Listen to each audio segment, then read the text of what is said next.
Welcome to basics of physics. और आज हम बात करेंगे इलेक्ट्रिक फ्लक्स के बारे में। ठीक है ना। तो इलेक्ट्रिक फ्लक्स को समझने से पहले सबसे पहले हम बात करेंगे एरिया वेक्टर की। एरिया वेक्टर समझने के बाद हम इलेक्ट्रिक फ्लक्स पे चलेंगे। ठीक है।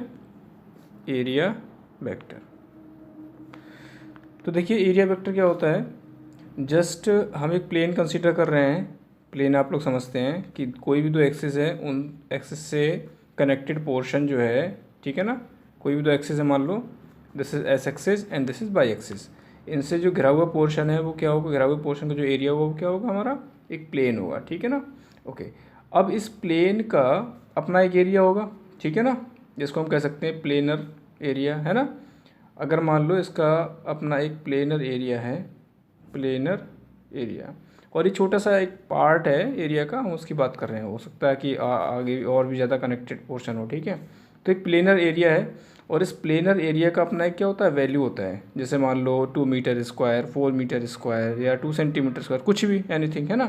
तो उसको हम मान ले रहे हैं, वो जो वैल्यू है, ठीक है ना, वो कितनी है उसकी, मान लो डेल्टा एस। स्मॉल पोर्शन है तो हम यहाँ पे स्मॉल लिख भी सकते हैं, है ना, स्मॉल। ठीक है ना, प्लेनर स्मॉल एरिया। ओके। तो यहाँ पे हमने इसकी वैल्यू कितनी ले रखी है, स्मॉल वैल्यू डेल्टा एस। ठीक है ना। ओके। अब रही बात कि इसका जो प्लेन है उस प्लेन के परपेंडिकुलर, इस प्लेन के परपेंडिकुलर, ठीक है ना, प्लेन के परपेंडिकुलर एक क्या होता है, एक वेक्टर होता है जिसको हम एन कैप बोलते हैं। ये एन कैप क्या होता है, unit normal, unit normal vector. ठीक है ना, जो प्लेन के क्या होता है, परपेंडिकुलर होता है। कैसे पता चलेगा, जैसे ये जो हम लोग यूज़ कर रहे हैं इसमें शीट, ठीक है ना, इसके परपेंडिकुलर अगर हम बात करेंगे, ठीक है ना, तो इस तरह से देखिए, इस शीट के 90 डिग्री पे, है ना, ये जो आप देख रहे हो इस शीट के 90 डिग्री पे। ओके। तो ये जो है इसका क्या होता है, एक नॉर्मल वेक्टर होता है। ठीक है, क्या होता है, नॉर्मल वेक्टर। ओके। तो अब बात हो रही कि ये तो ठीक है, प्लेन के नॉर्मल वेक्टर हमारे पास एक एन कैप होता है जो कि यूनिट नॉर्मल वेक्टर है। ठीक है।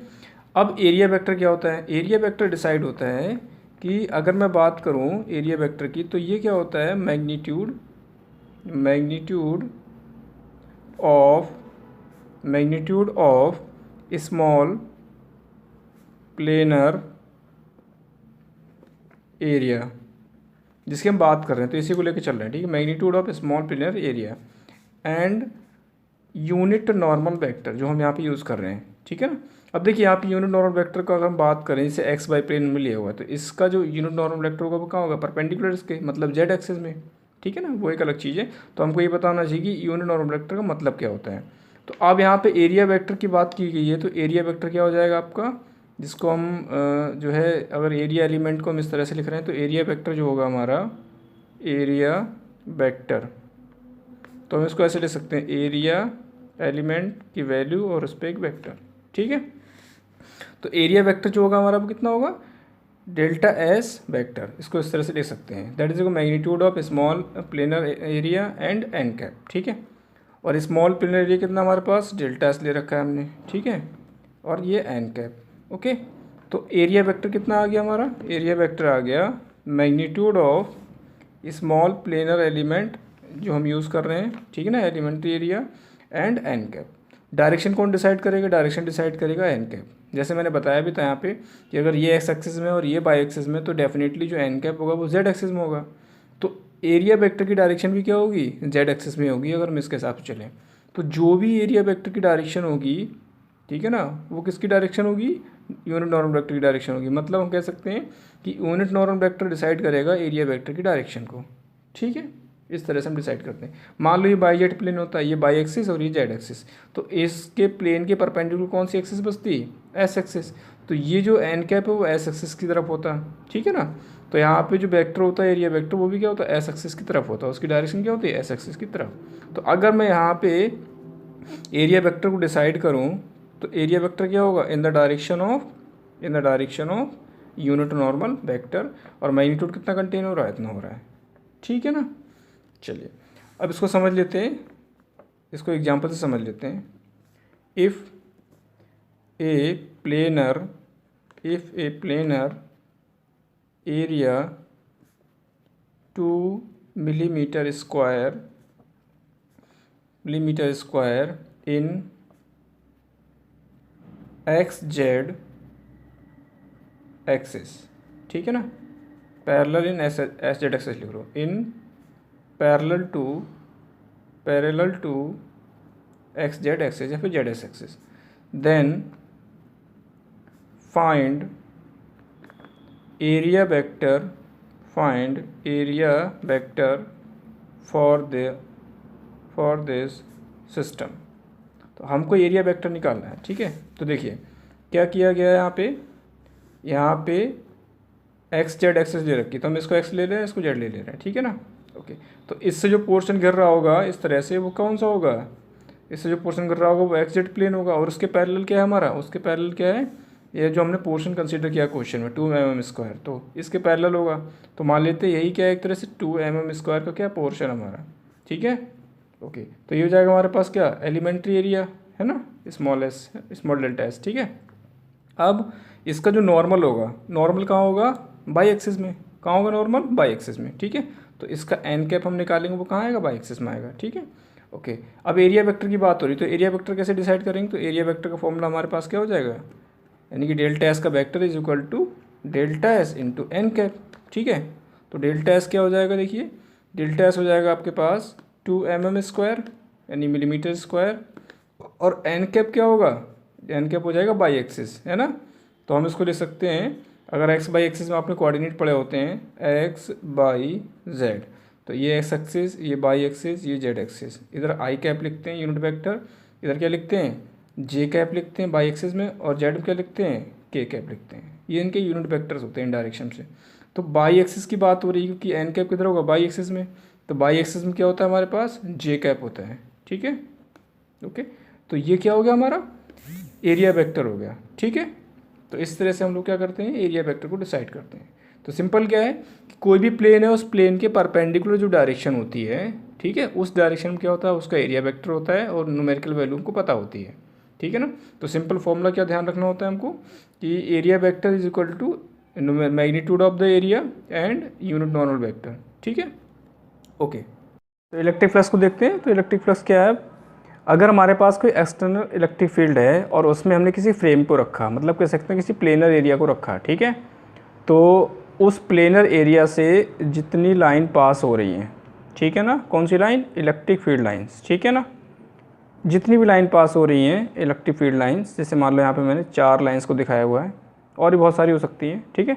ये कौन सी लाइन है, इलेक्ट्रिक फील्ड लाइंस हैं, ठीक है ना, जो इस पोर्शन से पास हो रही हैं। एक तरह से फ्रेम मान लेते हैं इसको, ठीक है ना, यानी कि एक तरह से क्या, एक फ्रेम है और इस फ्रेम से कुछ लाइंस पास हो रही हैं। कब, जब हमने इस फ्रेम को, इस एरिया को, सरफेस एरिया को फील्ड में रखा, ठीक है। तो क्या हो रहा है कि यहाँ से कुछ लाइंस पास हो रही हैं। तो अगर ये लाइंस इस फ्रेम से या इस प्लेनर एरिया से, सरफेस एरिया से परपेंडिकुलर जा रही होती हैं, ठीक है, बात को समझेंगे कि अगर ये लाइंस, ठीक है ना, इस सरफेस एरिया से परपेंडिकुलर पास हो रही होती हैं, तो इसको कंबाइंडली क्या बोलते हैं हम लोग, कंबाइंड में क्या बोलते हैं, फ्लक्स, ठीक है ना, यानी कि इलेक्ट्रिक फ्लक्स। तो इलेक्ट्रिक फ्लक्स की डेफिनेशन क्या बनेगी हमारी, कि electric flux is the basically combination of lines passing through a surface area perpendicular to the surface, ठीक है। तो ये हमारा क्या बन जाएगा, इलेक्ट्रिक फ्लक्स बन जाएगा, ठीक है। अच्छा, अब अगर देखिए इस सरफेस एरिया से ये लाइंस परपेंडिकुलर पास हो रही हैं, तो बात को समझते हैं कि इसका जो परपेंडिकुलर नॉर्मल होगा, मतलब परपेंडिकुलर जो यूनिट वेक्टर होगा या नॉर्मल यूनिट वेक्टर होगा, उसके साथ इन लाइंस का क्या एंगल होना चाहिए। बात को समझते हैं कि अगर मान लो ये कोई सरफेस एरिया है, इससे कुछ लाइंस पास हो रही हैं जो कि परपेंडिकुलर हैं, किसके, सरफेस एरिया के, तो इस सरफेस एरिया का जो यूनिट वेक्टर होगा, या कह सकते हैं जो एरिया वेक्टर होगा, ठीक है ना, यूनिट वेक्टर की डायरेक्शन में एरिया वेक्टर होगा, तो अगर इसका एरिया वेक्टर निकाल लें, या इस कह सकते हैं इसका यूनिट वेक्टर निकाल लें, तो यूनिट वेक्टर, एरिया वेक्टर हालांकि अलग अलग चीज़ें हैं, लेकिन हम डायरेक्शन की बात कर रहे हैं सर। तो यूनिट वेक्टर जो होगा वो इस सरफेस के नॉर्मल होगा। अब ये लाइन्स भी नॉर्मल है और ये यूनिट वेक्टर भी नॉर्मल है, ठीक है ना। तो हम कह सकते हैं कि इन दोनों के बीच में कितना एंगल होगा, इन दोनों के बीच में कितना एंगल होगा, 0 एंगल, क्योंकि ये जो सरफेस है इसके परपेंडिकुलर जो नॉर्मल वेक्टर वो, और इलेक्ट्रिक फील्ड भी क्या नॉर्मल है, दोनों नॉर्मल है इसके, तो उन दोनों के बीच में एंगल कितना हो जाएगा, एन कैप और ई के बीच में एंगल 0, ठीक है। इस चीज़ को हम आगे कंटिन्यू करेंगे तब हमको समझ आया कि अगर सरफेस एरिया कुछ एंगल बना रहा होता तो हम कैसे कैलकुलेट करते हैं। तो मतलब ये हुआ कि अगर मान लो दोनों क्या है नॉर्मल है, जैसे ये जो है, ये मैंने पेन यहाँ पे यूज़ किया हुआ है, ये पेन जो है सरफेस एरिया के नॉर्मल है और लाइंस भी कैसे आ रही हैं, नॉर्मल आ रही हैं, ठीक है ना, लाइंस भी कैसी आ रही हैं, नॉर्मल आ रही हैं। तो उस सिचुएशन में क्या होगा, उस सिचुएशन में क्या होगा, यहाँ पे जो फील्ड होगा हमारा, ठीक है ना, जैसे ये मान लो पेन की कैप है, ठीक है ना, और ये पेन है, दोनों क्या नॉर्मल आ रही हैं, ठीक है, दोनों क्या नॉर्मल आ रही हैं। तो देखिए दोनों के बीच में एंगल कितना होगा, 0, और जो कैप हमने यूज़ की है वो क्या है, इलेक्ट्रिक फील्ड, और जो पेन यूज़ किया है वो क्या है, यूनिट नॉर्मल वेक्टर। तो दोनों के बीच में एंगल कितना होगा, 0, क्योंकि दोनों कैसे हो गए, पैरेलल हो गए, ठीक है। तो अब यहाँ पे बात समझने वाली ये है कि यूनिट नॉर्मल वेक्टर और ए के बीच कितना एंगल है, 0 एंगल, नहीं पैरेलल है दोनों, ठीक है। लेकिन कभी भी क्या होता है कि जो सरफेस है वो इलेक्ट्रिक फील्ड से कुछ एंगल बना रहा होता है, अभी आगे बात करेंगे तो हमको यहाँ पे समझना आसान हो जाएगा कि हम कैसे एंगल फाइंड करते हैं, ठीक है। तो हमारा इलेक्ट्रिक फ्लक्स क्या हुआ कि इलेक्ट्रिक लाइंस जो पास हो रही हैं किसी सरफेस एरिया से नॉर्मली, ठीक है ना, तो वो क्या होगा, हमारा इलेक्ट्रिक फ्लक्स हो जाएगा। अब अगर मान लो बात की जाए कि प्लेन जो है, ये जो सरफेस प्लेन है ये कुछ एंगल बना रहा है, ठीक है, कुछ एंगल बना रहा है, मान लो थीटा एंगल है ना, कुछ ऐसे मान लेते हैं कि थीटा एंगल बना रहा है। मान लो ये सरफेस एरिया है, ठीक है ना, और ये इसका नॉर्मल है, ऊपर दिखा देना इसको इस तरह से, ठीक है, और लाइंस पास हो रही हैं हमारी इस तरह से, ऐसे लाइंस पास हो रही हैं, ठीक है, इलेक्ट्रिक लाइंस। अब इलेक्ट्रिक लाइंस जो हैं वो क्या है, नॉर्मल नहीं है, किसके, जो हमारा प्लेन है उसके, मतलब कुछ एंगल बना रही है।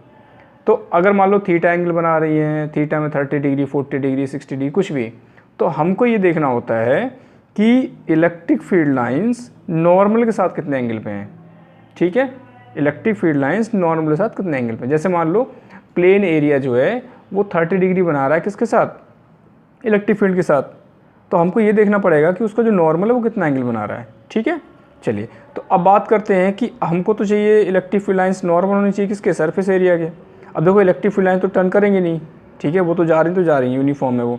तो हमको क्या करना पड़ता है, जो हमारे पास एरिया वेक्टर होता है, ठीक है, जिसको हम डेल्टा एस वेक्टर लिखते हैं, उस एरिया वेक्टर का हमको क्या लेना पड़ता है, कंपोनेंट लेना पड़ता है, ठीक है ना, ठीक है ना, क्या लेना पड़ता है, कंपोनेंट। और वो कंपोनेंट जो है इलेक्ट्रिक फील्ड के साथ कितना एंगल बना रहा है, ठीक है ना, उसको हमें देखना होता है कि एंगल जो बन रहे हैं इन दोनों के बीच में वो कितने बन रहे हैं। जैसे मान लो इन दोनों के बीच में थीटा एंगल बन रहा है, किसके बीच में, delta S and electric field के बीच में कितना, थीटा एंगल बन रहा है। तो डेल्टा एस वेक्टर क्या है, ये आपका क्या है, एरिया वेक्टर है, क्या है, एरिया वेक्टर, जो कि किसकी डायरेक्शन में होगा, direction of unit normal vector, ठीक है। अब दोनों के बीच में अगर मान लो थीटा एंगल बन रहा है इसके और इसके बीच में, वो हम कैसे निकालेंगे, वो हम निकालेंगे कि सरफेस ने कितना एंगल बनाया है और उसके साथ 90 डिग्री कितना एंगल बना रहा है, ठीक है। तो हम बेसिकली फोकस कहाँ करेंगे, हम फोकस करेंगे कि जो हमारा एरिया वेक्टर है, यानी कि जो नॉर्मल वेक्टर है, यानी यूनिट नॉर्मल वेक्टर है, और इलेक्ट्रिक फील्ड है उसके साथ कितना एंगल बन रहा है। मान लिया थीटा एंगल बन रहा है दोनों के बीच में, ठीक है ना, मान लेते हैं। तो अब यहाँ पे फ्लक्स की डेफिनेशन क्या होगी, तो फ्लक्स की डेफिनेशन जो होगी यहाँ पे, ठीक है ना, इलेक्ट्रिक फ्लक्स, इसको फाई से लिखते हैं, वो हो जाएगा हमारे पास, ये हो जाएगा ई डॉट डेल एस, ठीक है। मतलब हम कह सकते हैं कि E del S cos theta, जैसे होता है ना ए डॉट बी, तो ए डॉट बी क्या होता है हमारा, ये होता है ए बी कॉस थीटा। उस तरह से हमने इसको ओपन कर लिया। तो क्या होता है कि जब कोई प्लेन, सरफेस प्लेन, ठीक है ना, इलेक्ट्रिक फील्ड के साथ कुछ एंगल बना रहा होता है, तो हमको देखना ये होता है कि हमारा जो इलेक्ट्रिक लाइन्स है वो नॉर्मल होनी चाहिए, किसके, प्लेन सरफेस के। अब नॉर्मल तो है नहीं, ठीक है, तो हम लोग क्या करते हैं, हम लोग ये फाइंड आउट कर लेते हैं कि जो नॉर्मल है और इलेक्ट्रिक फील्ड है उसके बीच में कितना एंगल बन रहा है, ठीक है। उस एंगल को हम फाइंड आउट कर लेते हैं और उसके हिसाब से हम लोग क्या करते हैं, फ्लक्स को डिफाइन कर देते हैं, ठीक है। तो फ्लक्स क्या हो गया हमारा, E dot del S that is equal to E del S cos theta, ठीक है। ये मैं इसकी क्यों बता रहा हूँ, कई जगह आपने देखा होगा प्रोजेक्शन निकाल लेते हैं, ठीक है, और प्रोजेक्शन निकाल के ई कॉस थीटा हम डिनोट कर देते हैं, लेकिन वहाँ पे क्या होता है, समझना थोड़ा मुश्किल होता है। तो मैंने स्पेशली आपको ये समझाया हुआ है कि हम लोग सिर्फ क्या करते हैं कि जो हमारा एरिया वेक्टर है वो और जो इलेक्ट्रिक फील्ड है उसके बीच का एंगल फाइंड आउट कर लो किसी भी तरह से, और उसका एंगल फाइंड आउट करने के बाद हम लोग क्या करते हैं, फ्लक्स को डिफाइन कर देते हैं ई डॉट डेल एस। तो ये क्या बन जाता है, E del S cos theta, theta किसके बीच का एंगल है, इलेक्ट्रिक फील्ड और जो हमारे पास एरिया वेक्टर उसके बीच का एंगल है। ठीक है, तो ये बहुत ज़रूरी है क्योंकि जब हम क्वेश्चन सॉल्व करते हैं तो हमको ये पता नहीं होता है कि हमें कौन सा एंगल लेना है। दे रखा होता 30, हम 30 यूज़ कर लेते हैं, वो गलत हो जाता है फिर। जबकि हमको एंगल किसका लेना होता है, नॉर्मल के साथ और इलेक्ट्रिक फील्ड के साथ। ठीक है, वो हम क्वेश्चन में डिस्कस करेंगे तो हमको क्लियर हो जाएगा। तो ये इलेक्ट्रिक फ्लक्स हो गया हमारा। इलेक्ट्रिक फ्लक्स क्या हो गया, ई डॉट डी एस। तो कभी भी हम इस फॉर्मूला यूज़ कर सकते हैं, ई डॉट डी एस। अभी देखते हैं आगे कैसे करेंगे। मान लेते हैं कि अगर मान लो हमारे पास एक सरफेस प्लेन है, ठीक है ना, जैसे एक केस ले लेते हैं और सरफेस प्लेन है, ये प्लेन सरफेस हम यूज़ कर ले रहे हैं, ठीक है ना, और यहाँ से कुछ लाइंस जा रही हैं इस तरह से, जैसे हमने स्टार्टिंग में डिफाइन किया था इसको। ठीक है, इस तरह से कुछ लाइंस जा रही हैं, इलेक्ट्रिक फील्ड लाइंस हैं, यूनिफॉर्म है। अच्छा, तो हमने बोला था नॉर्मली जो लाइन पास हो रही है वो इलेक्ट्रिक फ्लक्स है। देखिए, अगर डेफिनेटली ये जो सरफेस है, इस सरफेस से इलेक्ट्रिक फील्ड लाइन नॉर्मल जा रही हैं, तो जो नॉर्मल वेक्टर होगा वो इलेक्ट्रिक फील्ड डायरेक्शन में होगा, यानी कि जो हमारा एरिया वेक्टर होगा वो क्या, इलेक्ट्रिक फील्ड डायरेक्शन में होगा। दोनों कैसे हो गए, पैरेलल हो गए ना, इलेक्ट्रिक फील्ड और डेल एस वेक्टर, जो कि डायरेक्शन ऑफ क्या होगी, एन कैप, यानी कि नॉर्मल वेक्टर डायरेक्शन होगी। तो दोनों के बीच में कितना एंगल होगा, 0। ठीक है, तो वहाँ पे भी अगर हम फ्लक्स को डिफाइन करेंगे तो फ्लक्स क्या हो जाएगा हमारे पास, ये हो जाएगा E dot del S vector. इसको हम सॉल्व करेंगे तो ये हो जाएगा ई डेल एस कॉस 0, यानी कि ई डेल एस। ठीक है, हाँ, अगर मान लो ऐसा हो जाए कि ये जो प्लेन है, जो प्लेन एरिया है, इसका और इलेक्ट्रिक फील्ड का कुछ ऐसा कॉम्बिनेशन बने कि इलेक्ट्रिक फील्ड लाइन जो हैं वो क्या हो जाएं, वो हो जाएं आपके कैसे, parallel to plane surface, parallel to plane surface. मतलब ये हुआ कि जो प्लेन सरफेस है उसकी लाइंस क्या पैरेलल, जैसे मान लो ये शीट है, इसके प्लेन सरफेस के पैरेलल क्या है, इलेक्ट्रिक फील्ड लाइंस है। ये जो लाइंस जा रही हैं वो पैरेलल है किसके, सरफेस के। ठीक है, तो अब अगर देखा जाए तो जो हमारे पास डेल एस वेक्टर होगा, मतलब जो हमारे पास एरिया वेक्टर होगा, उसके साथ कितना एंगल बनेगा। देखिए, लाइंस किसके पैरेलल हैं, प्लेन शीट के पैरेलल हैं, यानी कि प्लेन शीट का जो उसके खुद के नॉर्मल से एंगल होगा वो कितना होगा, 90। तो डेफिनेटली जो इलेक्ट्रिक फील्ड लाइंस होंगी, है ना, इलेक्ट्रिक फील्ड लाइंस, है ना, और जो नॉर्मल वेक्टर होगा, है ना, जिसको हम डेल एस वेक्टर बोलते हैं, वो कितना होगा, उनके बीच में एंगल कितना होगा, 90 होगा ना, क्योंकि अगर प्लेन शीट के पैरेलल अगर हम लाइन ले रहे हैं, ठीक है ना, और हम उसके नॉर्मल से काउंट कर रहे हैं एंगल, तो कितना होगा, 90 होगा। ठीक है, तो उस केस में अगर हम फ्लक्स निकालेंगे तो फ्लक्स कितना आ जाएगा हमारा, ये हो जाएगा ई डॉट डेल एस, ये हो जाएगा हमारे पास ई डेल एस कितना, cos 90, और cos 90 कितना होता है, 0।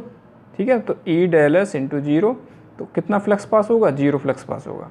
मतलब ये हुआ कि अगर इलेक्ट्रिक फील्ड लाइंस, ठीक है, किसके पैरेलल हैं, सरफेस के पैरेलल हैं, जो सरफेस एरिया वहाँ पे यूज़ कर रहे हैं उसके पैरेलल हैं, तो क्या होगा, उन इलेक्ट्रिक फील्ड लाइंस का उसके नॉर्मल से, इलेक्ट्रिक फील्ड लाइंस का सरफेस के नॉर्मल से जो एंगल बनेगा वो 90 डिग्री बनेगा। तो वहाँ से कोई भी फ्लक्स पास नहीं होगा, मतलब फ्लक्स क्या होगा, 0 होगा। ठीक है, ओके। अब मान लो कोई ऐसा केस लेते हैं जहाँ पे क्या है कि जो इलेक्ट्रिक फील्ड लाइंस हैं, है ना, इलेक्ट्रिक फील्ड लाइंस हैं, वो क्या है, मान लो कुछ एंगल बना रही है 30 degree, makes 30 degree angle with surface area,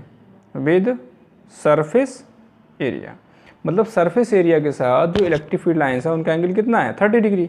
तो नॉर्मल के साथ कितना एंगल होगा, नॉर्मल के साथ, नॉर्मल और सरफेस एरिया, देखो ध्यान से सुनते हैं कि अगर मान लिए इलेक्ट्रिक फील्ड कुछ एंगल बना रही है 30 डिग्री, किसके साथ, सरफेस एरिया के साथ, तो हम लोग इसको ऐसे दिखा सकते हैं कि सरफेस एरिया मान लो ये है ना, और सरफेस एरिया का नॉर्मल मान लो ये है, तो नॉर्मल सरफेस एरिया के साथ 90 डिग्री बनाएगा डेफिनेटली।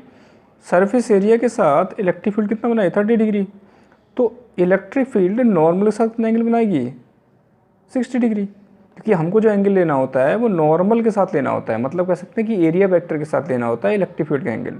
तो इस चीज़ का ध्यान रखना है कि एंगल बन किससे रहा है, अगर सरफेस एरिया से एंगल बन रहा है, प्लेन से एंगल बन रहा है, ठीक है ना, वो 30 डिग्री, तो नॉर्मल साथ कितना हो गया, वो नॉर्मल साथ कितना हो गया, 60 डिग्री। ठीक है ना, ओके। तो इस तरह से हम उसको यूज़ करेंगे, तो यहाँ से हमारा जो फ्लक्स आएगा वो कितना आएगा, ये हो जाएगा हमारे पास ई डेल एस कॉस 60, कितना हो जाएगा, ई डेल एस कॉस 60 कितना हो जाएगा, हाफ।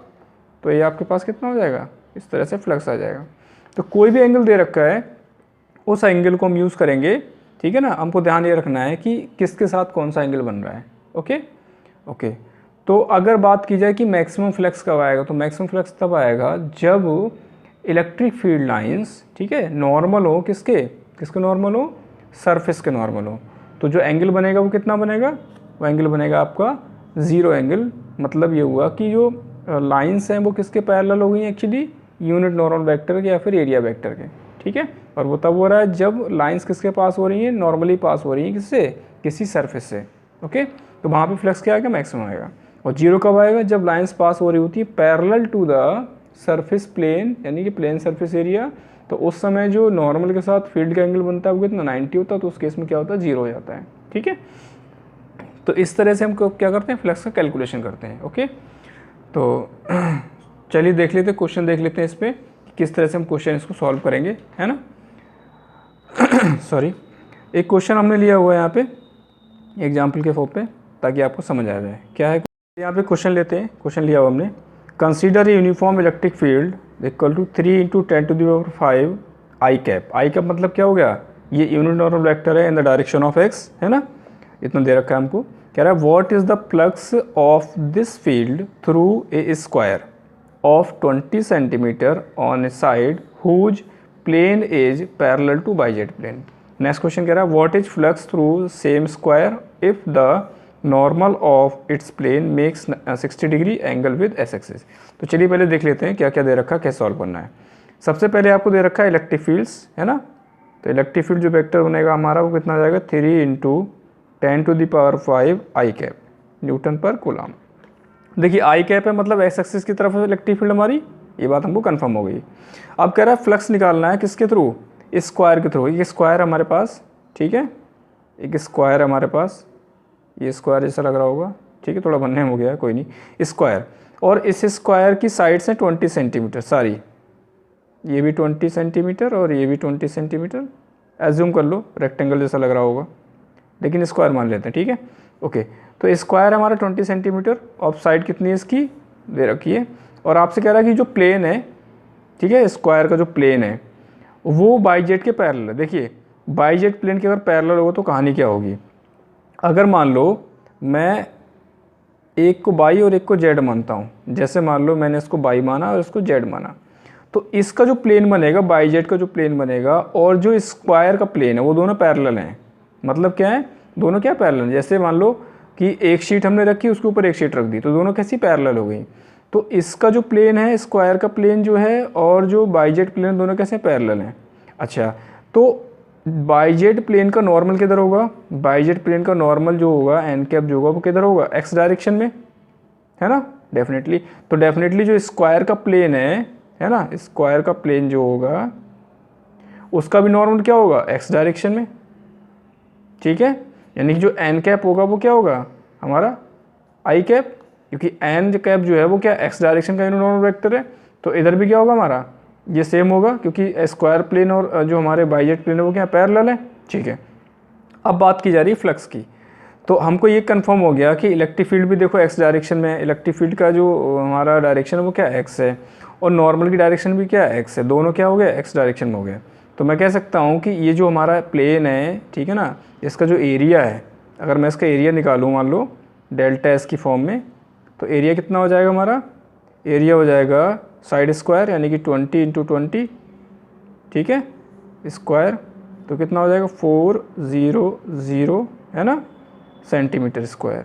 बाद में उसको मीटर स्क्वायर में चेंज कर लेते हैं, या फिर अभी कर लो 400 × 10⁻⁴ मीटर स्क्वायर।